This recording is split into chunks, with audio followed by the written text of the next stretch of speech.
पूतना उद्धार। अब पूतना वध की बात आ रही है। योग माया ने आकाशवाणी द्वारा कंस से कहा, तेरे काल का जन्म हो चुका है। तो कंस घबरा गया। उसने तुरंत जन्मे हुए सभी बच्चों की हत्या करने का आदेश दिया और इसी हेतु से उसने पूतना को गोकुल की ओर भेज दिया। वह चतुर्दशी की सुबह गोकुल आई। पूत का अर्थ है पवित्र। जो पूत नहीं है वही पूतना है। पवित्र क्या नहीं है? अज्ञान। सो पूतना का अर्थ है अज्ञान, अविद्या, और पवित्र है केवल ज्ञान। गीता जी में कहा है, न हि ज्ञाने न सिदृशम पवित्र में विद्यते। इस संसार में ज्ञान के सिवाय पवित्र करता और कुछ नहीं है। ज्ञान सा पवित्र कुछ भी नहीं है। ज्ञान धनार्जन का साधन नहीं है। आत्मस्वरूप का ज्ञान ही ज्ञान है।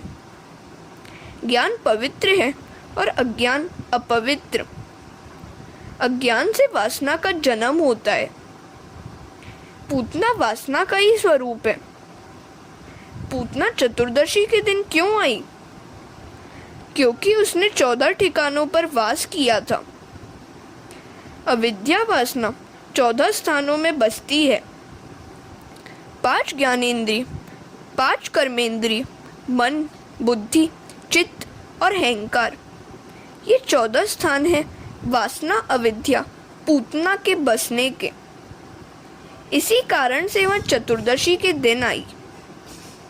रामायण में भी हमने देखा है कि कैकेयी ने राम के लिए 14 वर्ष के वनवास की मांग की थी।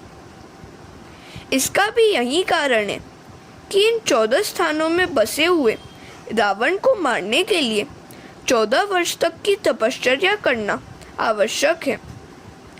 नीति और धर्म के मना करने पर भी यदि आंखें परस्त्री के पीछे भागे तो मान लो कि अपनी आंखों में पूतना आ बसी है। स्त्री को स्त्री रूप में नहीं, ब्रह्म रूप में देखो। आंखों में से होता हुआ पाप मन में दाखिल हो जाता है। आंखों में पूतना होगी तो काम मन में भी बसेगा।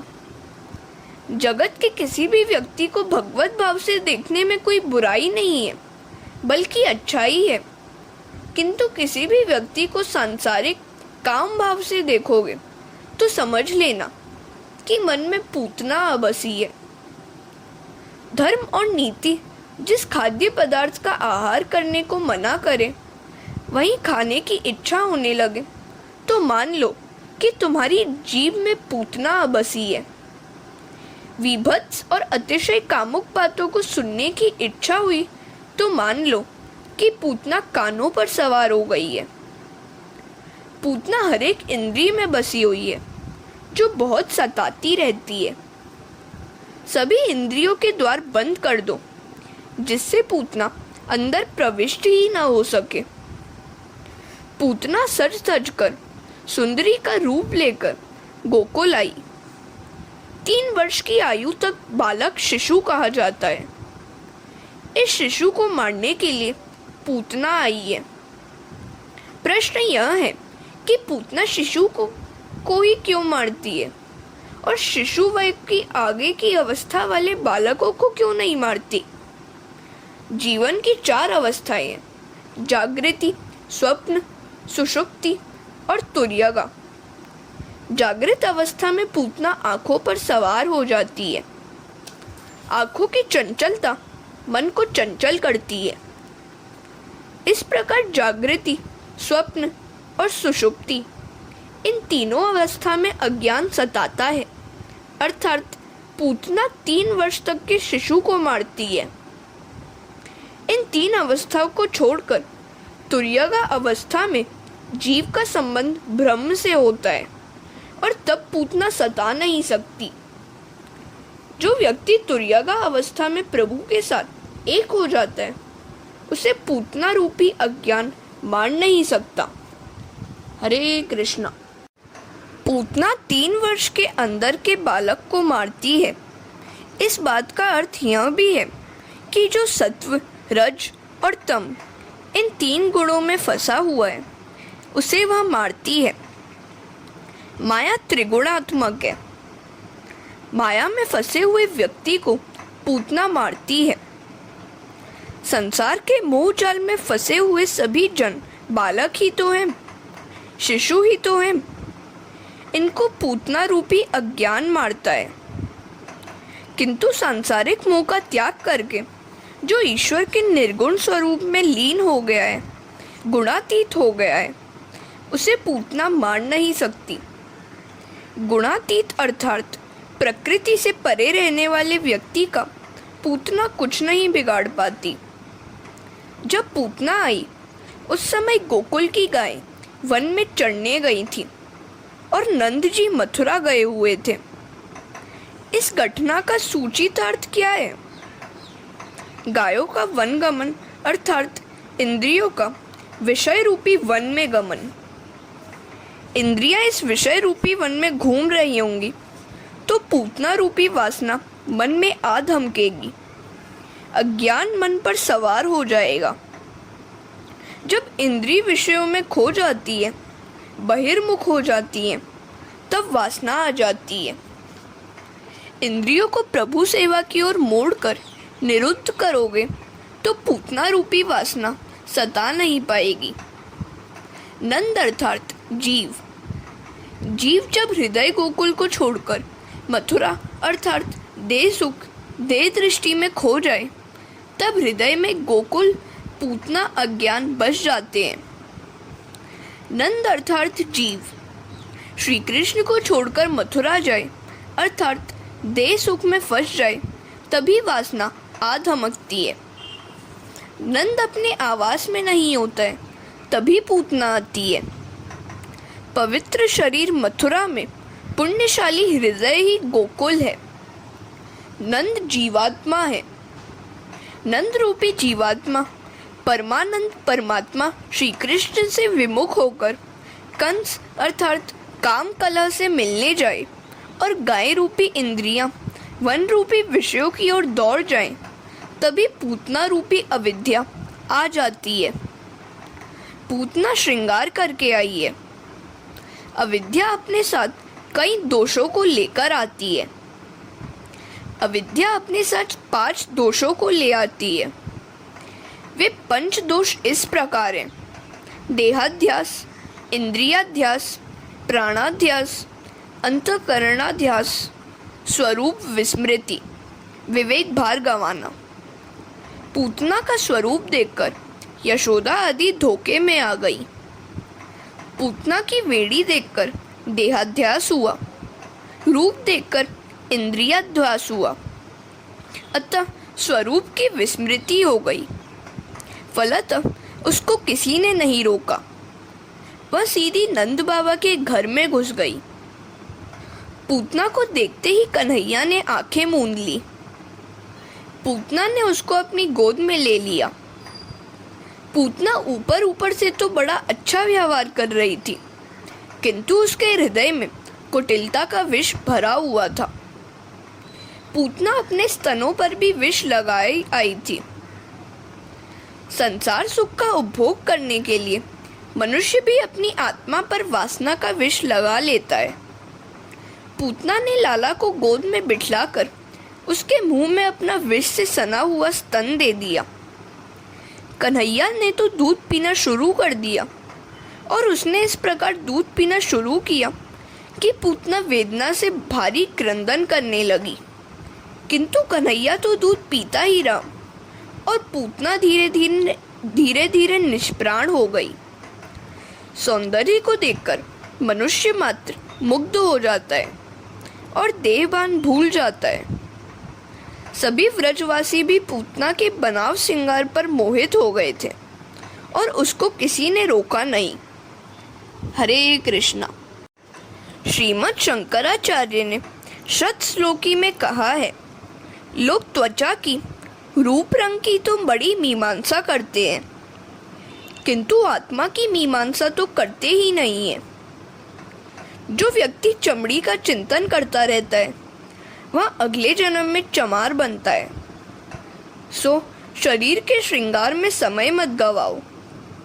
जिसका शरीर तो सुंदर है किंतु हृदय विष से भरा हुआ है, वही पूतना है।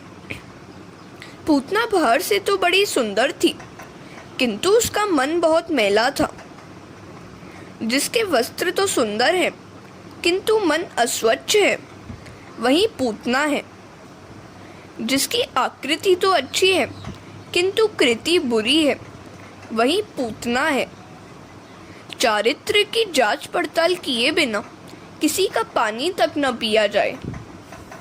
चाहे बर्तन प्याले चमचमाते क्यों न हो, किंतु उसका मन मैला हो सकता है। बड़े बड़े तपस्वी भी सौंदर्य के मोह जाल में फंस चुके हैं। आमना सामना हो जाने पर प्रशंसा करें किंतु उसकी अनुपस्थिति में निंदा करें, वह भी पूतना है। जो भी अच्छा बुरा कहना है वह उसके सामने ही कह देना चाहिए। जीव का स्वभाव उस पूतना जैसा ही है। अपनी आत्मा पर अज्ञान अविद्या का आवरण लगाकर वह विषयानंद में डूब जाता है। किसी के भाम्य रूप रंग बनाव श्रृंगार से मोहित होना नहीं चाहिए। जो बाहर से सुंदर हो वह अंदर से भी सुंदर ही होगा, ऐसा मान लेना मूर्खता लेना है। पूतना दुष्ट थी, फिर भी व्रजवासी उसके रूप रंग के कारण धोखा खा गए थे। वासना उभर आने पर जीव अपना स्वरूप भूल जाता है। पूतना रूपी अज्ञान के कारण ही स्वरूप विस्मृति हो जाती है। पूतना को देखकर व्रजवासियों को इंद्रियाध्यास हुआ और स्वरूप की विस्मृति भी हुई। वासना रूपी पूतना का विनाश होने पर ही कृष्ण मिलन हो पाता है। सो मानो श्री कृष्ण वासना रूपी पूतना को मारकर शकुन करते हैं। मनुष्य वासना का दास है, अतः उसका पतन होता है। वासना रूपी पूतना से कभी आंखें न मिलाना। आंखों को ईश्वर से ही लगाए रहोगे तो वासना तुम्हारे हृदय में कभी नहीं आ पाएगी। पूतना को किसी ने नहीं रोका तो वह अंदर आ गई। जब वह अंदर आ गई तो कन्हैया ने आंखें मूंद ली। साधारणतः पूतना आंखों के द्वारा ही मन में घुस जाती है और फिर निकलने का नाम ही नहीं लेती है। आंखें बिगड़ी नहीं कि मन भी बिगड़ जाएगा। सो आंखों को हमेशा बचाए रखना। दर्शन में तभी आनंद मिलता है जब भगवान दृष्टि देते हैं, अर्थात आँख मिलाते हैं। पूतना मलिन हृदय लेकर कन्हैया के पास गई तो भगवान ने आंखें मिलाई ही नहीं, मूंद ली। भगवान हमें यह दिखाना चाहते हैं कि पापी से वे आंखें नहीं मिलाते, उसके सामने देखते तक नहीं है। भगवान वस्त्र या बनाव श्रृंगार नहीं, मन देखते हैं। बाहर से सजीले किंतु मन के मैले व्यक्ति से वे आंखें नहीं मिलाते हैं। हरे कृष्णा। भगवान से तो हमें यही प्रार्थना करनी है, नाथ हम आपकी शरण में आए हैं, मुझ पापी को भवसागर पार करा दीजिए। मौसम कौन कुटिल खलकामी, जिनु तनु दियो ताही बिसरायो, ऐसो नमक हरामी। और सूर कहे श्याम सुनो, शरण है तिहारे, अब की बार पार करो नंद के दुलारे।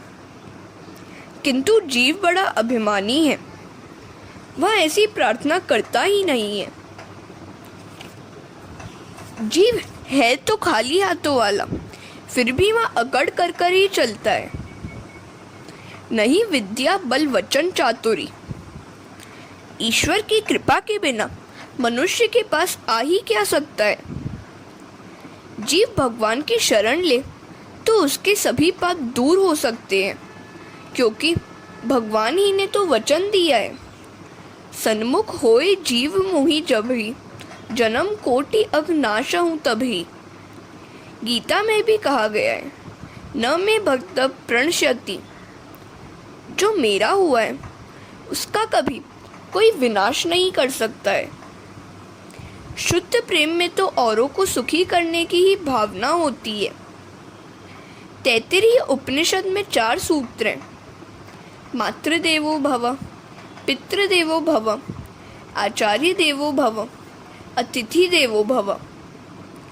एक महात्मा ने इन सूत्रों में एक और सूत्र भी जोड़ दिया है, परस्पर देवो भव।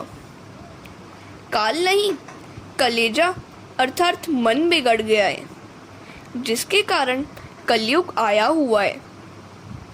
मनुष्य एक दूसरे को देवरूप मानने लगे तो कलयुग सतयुग बन सकता है। विबुध्यताम बाल कमारिका ग्रहम चराचरात्मा स निमीलिते क्षणः। पूतना को देखते ही कन्हैया ने अपनी आंखें क्यों मूंद ली? महात्माओं ने कई कारण बताए हैं इसके। पूतना नारी थी, नारी अवध्य मानी गई है।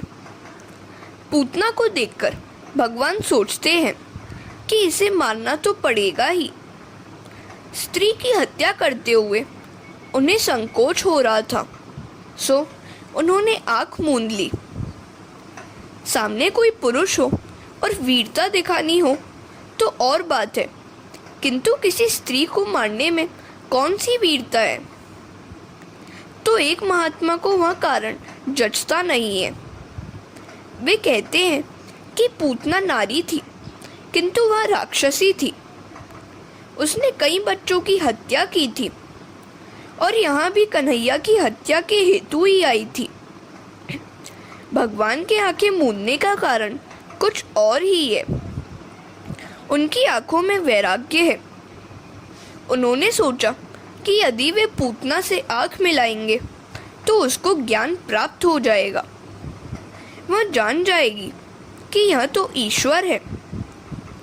मेरे ईश्वरत्व का उसे ज्ञान हो जाने पर मैं जो लीला करना चाहता हूँ वह कर नहीं पाऊंगा।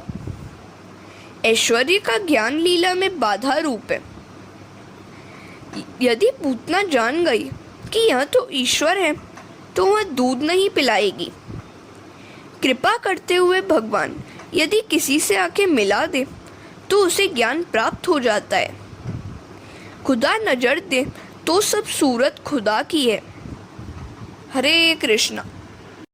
भगवान ने अर्जुन से कहा था, अर्जुन, मैं जिस पर कृपा करता हूँ उसे मेरे स्वरूप का ज्ञान हो जाता है। यदि मैं पूतना पर दृष्टि करूँगा तो उसे ज्ञान हो जाएगा कि यह कोई सामान्य बालक नहीं, काल के भी काल है। उसे ऐसा ज्ञान हो जाने पर मैं लीला नहीं कर पाऊँगा। यह मुझे सामान्य बालक ही मानकर मारने आई, सो उसे अपने वास्तविक स्वरूप का ज्ञान कराना ठीक नहीं है। इस तरह पूतना को अज्ञानी रहने देने के लिए भी भगवान ने अपनी आंखें बंद कर ली थी। एक महात्मा कहते हैं कि यह कारण भी ठीक नहीं है। दृष्टि मिलन होते ही पूतना को ज्ञान हो जाने वाली बात ठीक नहीं है। दुर्योधन को ज्ञान हो पाया था क्या? पूतना विष लेकर आई थी तो लाल आंखें मूंद कर सोचने लगा कि इसे गोलोक में भेजा जाए या वैकुंठ में। तो एक और महात्मा दूसरा कारण बताते हैं। अपने किसी न किसी पुण्य के बिना कोई भी जीव ईश्वर के समीप जा नहीं सकता। भगवान आंखें मूंदकर यह देखने लगे कि इस पूतना ने किसी भी जन्म में कोई पुण्य किया भी है या नहीं। जिसके साथ बहुत प्रेम किया जाए वह संभव है किसी छोटे से कारण से उसी के साथ वैर मोल ले।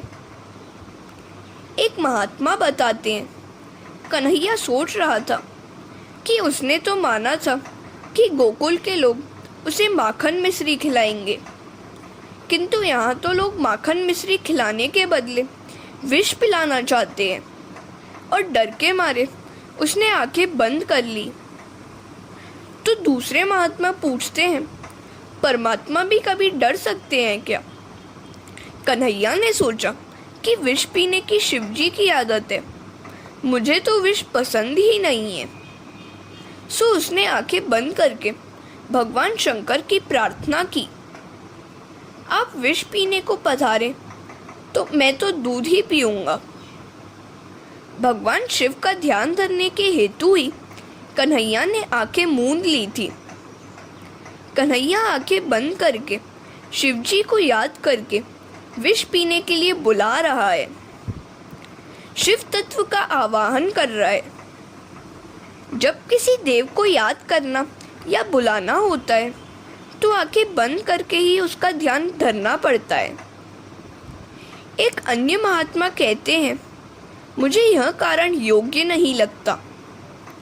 क्या कृष्ण विष को पचा नहीं सकते? वे तो काल के भी काल हैं। कृष्ण की आंखें बंद कर लेने का कारण और ही है, उनकी आंखों में सूर्य और चंद्र का वास है।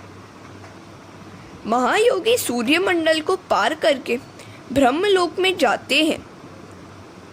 कृष्ण पूतना को ब्रह्मलोक में भेजने जा रहे हैं। यह देखकर सूर्य चंद्र को अर्थात भगवान के नेत्रों को ठीक नहीं लगा। अपने कृष्ण को वह तो विषपान कराने आई है, तो फिर उसको ब्रह्मगति क्यों दी जाए? ऐसा सोचकर आंखों ने पलकें बंद कर ली। जीव को लक्ष्मी का उपयोग करने का कोई अधिकार नहीं है। जीव लक्ष्मी का उपयोग चाहे कर ले, उपभोग नहीं कर सकता। यदि वह उपभोग करने का प्रयास करेगा तो चाटा मिल जाएगा। अच्छाई तो इसी में है कि भगवान को सर्वोत्तम वस्तुएं अर्पित की जाए। स्वयं खाने से संतोष नहीं मिलता, औरों को खिलाने पर ही संतोष मिलेगा। सूर्य चंद्र दोनों नेत्र सोच रहे हैं कि सर्वोत्तम वस्तु अर्पण करने की अपेक्षा यह पूतना तो विष लेकर आई है। यही अच्छा होगा कि उसे सद्गति न मिल पाए। ऐसा सोचकर सूर्य चंद्र रूपी नेत्रों ने अपने प्रवेश द्वार पलकें बंद कर लिए। हरे कृष्णा। एक महात्मा श्री कृष्ण की आंखें मूंद लेने का दूसरा ही कारण बताते हैं। भगवान सोच रहे थे कि जब इस विषयदायिनी पूतना को मैं मुक्ति देने जा रहा हूँ तो मुझे माखन मिश्री खिलाने वाले व्रजवासियों को मैं कौन सी गति दूंगा, क्योंकि मुक्ति से बढ़कर देने योग्य अन्य कोई वस्तु मेरे पास है ही नहीं। और इस प्रकार सोच में डूबे हुए भगवान ने आंखें मूंद ली। इस प्रकार ये महात्मा मानो दशम स्कंद में भगवान की लीला में पागल से हो गए हैं। जीव गोस्वामी जो कभी किसी राजा के दीवान थे, कृष्ण प्रेम में पागल होकर लंगोटी पहनकर फिरने लगे। सनातन गोस्वामी बंगाल के जमींदार थे। दशम स्कंद का श्रवण होने पर वे कृष्ण प्रेम में पागल हो गए और ताड़पत्र की लंगोटी पहनकर लीला निकुंज में राधे कृष्ण करते हुए घूमने लगे। हमने देखा कि भगवान रामचंद्र ने भी शूर्पणखा से आंखें मिलाई नहीं थी। रामायण की शूर्पणखा और भागवत की पूतना एक ही है, दोनों वासना ही है। कन्हैया अब तो 6 दिन का ही हुआ है। राधा जी अभी आई नहीं है। राम जन्म में तो सीता जी साथ ही थी, सो उनको देखा था, शूर्पणखा को उत्तर दिया था, किंतु इधर राधा जी तो अब तक आई नहीं है, सो किसको देखूं? पूतना आंखों के द्वारा ही मन में आती है। सुंदर विषयों को देखकर आंखें उनके पीछे भाग निकलती है। मन जानता है कि यह मेरा नहीं है, मुझे मिलने वाला नहीं है, फिर भी पाप करता है। पूतना रूपी काम वासना पहले आंखों में आती है और फिर मन में उतर जाती है। पूतना ने यशोदा से कहा, मैं तुम्हारे बालक को दूध पिलाऊंगी तो वह हष्ट पुष्ट हो जाएगा। यशोदा ने लाला को पालने से बाहर निकाला और पूतना की गोद में दे दिया। पूतना मासी उसे लाड करने लगी। कन्हैया तो जानता ही है कि यह लाड करने नहीं, मारने के लिए आई है। पूतना ने यशोदा जी से कहा, तुम्हें घर में यदि कुछ कामकाज करना है तो जा सकती हो। बोली यशोदा घर के काम में लग गई। इधर पूतना ने लाला को दूध पिलाना शुरू कर दिया। कन्हैया दोनों हाथों से स्तन को पकड़कर बलपूर्वक दूध पीने लगा। कन्हैया को तो दूध के साथ साथ प्राण भी मानो पीना था। पूतना व्याकुल हो गई। वह रो रो के कहने लगी, मुझे छोड़ दे कन्हैया, मुझे छोड़ दे। सा मुंच मुंच लमिति प्रभाषिणी। कन्हैया ने कहा, पूतना मासी, मेरी माता ने तो पकड़ना ही सिखाया है, छोड़ना नहीं। मुझे पकड़ना ही आता है, छोड़ना नहीं। मैं आज तुम्हें छोड़ने वाला नहीं हूँ, मैं तुम्हारा उद्धार ही करूँगा। भगवान की मार में भी प्यार ही है। परम आश्चर्य हुआ। पूतना ने 2 बार मुझे छोड़ दे, मुझे छोड़ दे कहा, मानो वह इहलोक और परलोक में से अपने आप को छुड़ाकर गोलोक धाम में ले जाने की प्रार्थना कर रही थी। वह अहंता और ममता में से छुड़ाकर कृतार्थ करने को कह रही थी। पूतना व्याकुल हो गई, अतः स्वरूपानुसंधान नहीं रहा। उसने राक्षसी रूप धारण किया। वह आकाश मार्ग में कृष्ण को उड़ा ले चली। तो कंस के बगीचे के एक वृक्ष पर कन्हैया ने पूतना को गिरा दिया। वह वृक्ष पर गिरी तो और भी कई वृक्ष टूट पड़े। पूतना और वृक्षों के गिरने से एक बड़ा धमाका हुआ। अविद्या के कारण षड्विकार उत्पन्न होते हैं। हरे कृष्णा। राक्षसी के वक्षस्थल पर कन्हैया विराजमान था। धमाका सुनकर गोपियां दौड़ती हुई आईं। यशोदा को कोसने लगी, हमने कितनी मिन्नतें मानी थी, तब कहीं तुम्हें पुत्र हुआ और तुम्हें तो इसकी कोई कदर कीमत ही नहीं है। यशोदा ने गोपियों का उल्हाना सुनकर आंखें नीची कर ली। उन्होंने कहा, यह पहला ही बालक है मेरा, मुझे बालक के लालन पालन का अनुभव नहीं है, सो भूल हो जाती है। अब आपका कहना मानूंगी। गोपियों ने कहा, किसी अनजानी पराई स्त्री को अपना बालक कभी नहीं देना चाहिए। होना था सो हो गया। अब हम घर लौटें और कन्हैया की नज़र उतारें। लाला को गाय बड़ी प्यारी है। एक गंगी नाम की गाय तो लाला की झांकी पाए बिना कभी पानी तक नहीं पीती थी, घास भी नहीं खाती थी। जब गोपाल उसे मनाते हुए थक जाते तो यशोदा के पास आते थे और कहते थे, माताजी, गौशाला में कन्हैया को ले जाना है। लाला के दर्शन होने के बाद गंगी घास खा लेती और पानी भी पी लेती। अनशन उपवास करने से शरीर हल्का फुल्का हो जाता है और मन में सात्विक भाग जगता है। विधि पूर्वक उपवास करने से पाप जल जाते हैं। बड़े बड़े ऋषि मुनि जब हजारों वर्ष तपश्चर्या करने के बाद भी प्रभु के दर्शन पा नहीं सके तो गायों को जन्म लेकर गोकुल में आ बसे। उनकी हजारों वर्ष की तपश्चर्या भी उनका अभिमान और वासना जला नहीं पाई थी। सो उन्होंने सोचा कि गोकुल में गायों का अवतार लेकर अपना काम निष्काम कृष्ण को अर्पित कर देंगे और हम निष्काम हो जाएंगे। गोपियां लाला को लेकर गौशाला में आई और गंगी की पूंछ हाथ में लेकर लाला के शरीर पर सिर से पांव तक 3 बार फेर दी। मेरे लाला को यदि किसी की नज़र लगी हो तो इस गंगी की पूंछ में चली जाए। गोपियां तो मानो प्रेम की ध्वजा हैं। अपने कन्हैया को यदि कुछ होना है तो वह उसे नहीं, हम ही को हो जाए। इनका प्रेम विशुद्ध है। लाला को राक्षसी का स्पर्श हुआ, पर वह ठीक नहीं हुआ। कहीं कुछ अनिष्ट हो गया हो तो? इस बार तो हमारा लाला बच गया। इसे स्नान करने से शरीर निरोगी होता है।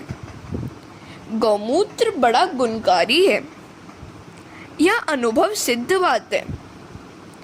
गौमूत्र का पान करने से न केवल शरीर बल्कि मन भी शुद्ध होता है।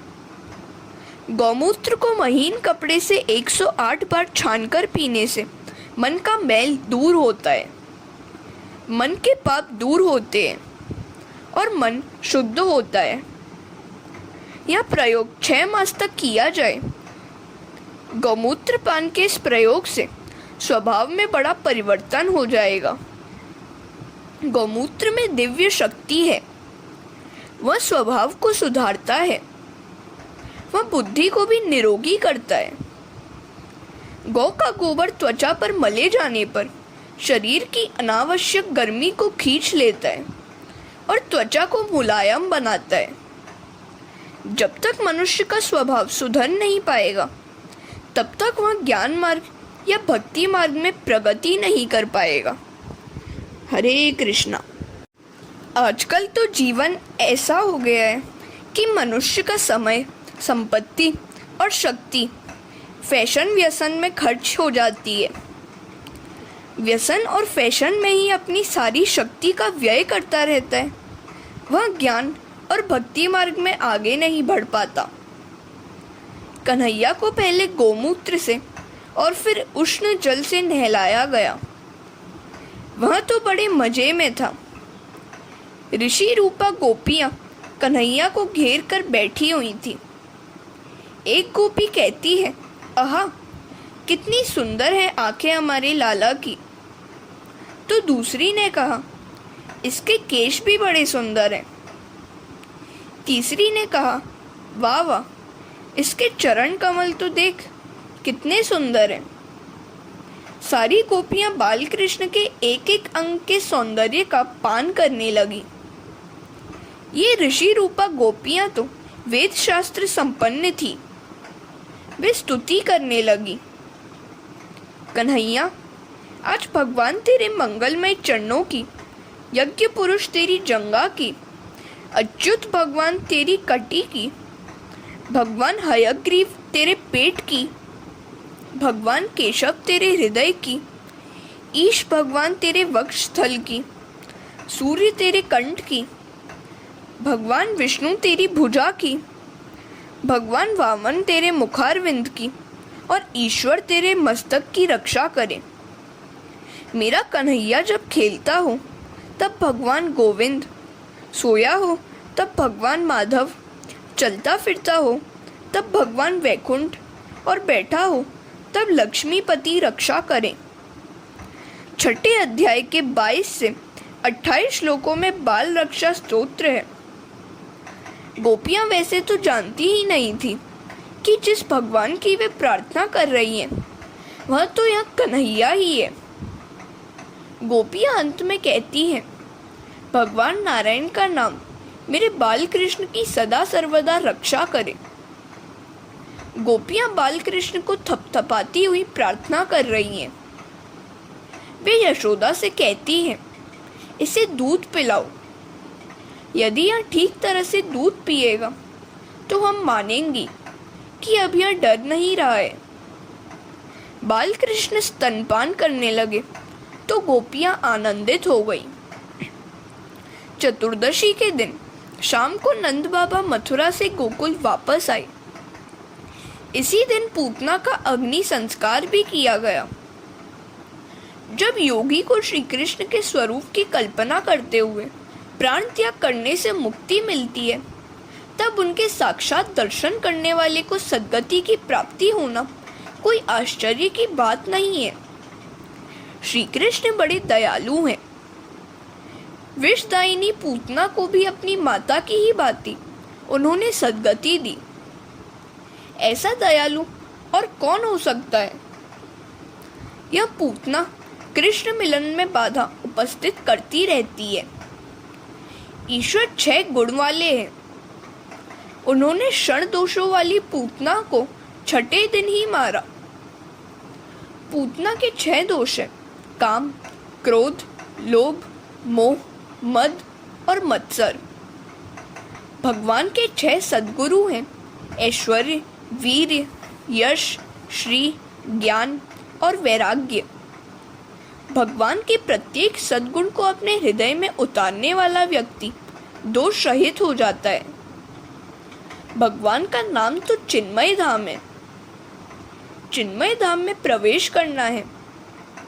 इन चिन्मय धाम में प्रवेश कैसे किया जा सकता है? जब वासना का नाश होता है तभी चिन्मय धाम में प्रवेश प्राप्त होता है। इंद्रियों को श्री कृष्ण की लीला में नहला दो। हरे कृष्णा। इंद्रियों को परमात्मा के सम्मुख करो। गोपियां इंद्रियों से मुझे निहार सके, सुन सके, मन में रख सके, इसी हेतु से यह गोकुल लीला रची गई है। भागवत में इस पूतना चरित्र के सिवाय और कोई बाल लीला की फलश्रुति बताई नहीं गई है। इसका अर्थ यह है कि मात्र इस एक अज्ञान काम वासना को पहचाना जाए तो भी कुछ कम नहीं है। अज्ञान दूर होने पर श्री गोविंद से प्रीति हो जाती है। गोविंदे लभते रतिम। यह पूतना मोक्ष तो भगवान की अद्भुत बाल लीला है। इसका श्रद्धा पूर्वक श्रवण मनन करने वाले को श्री कृष्ण के प्रति प्रेम उत्पन्न होता है। इस चरित्र के चिंतन की आज्ञा दी गई है। यशोदा बुद्धि है और नंद जीव।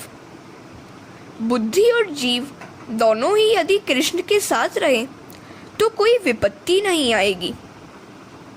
बाल लीलाओं की एक रहस्यमयी बात यह है कि नंद और यशोदा, जीव और बुद्धि जब जब गोकुल से दूर होते थे कोई ना कोई संकट आ ही जाता था।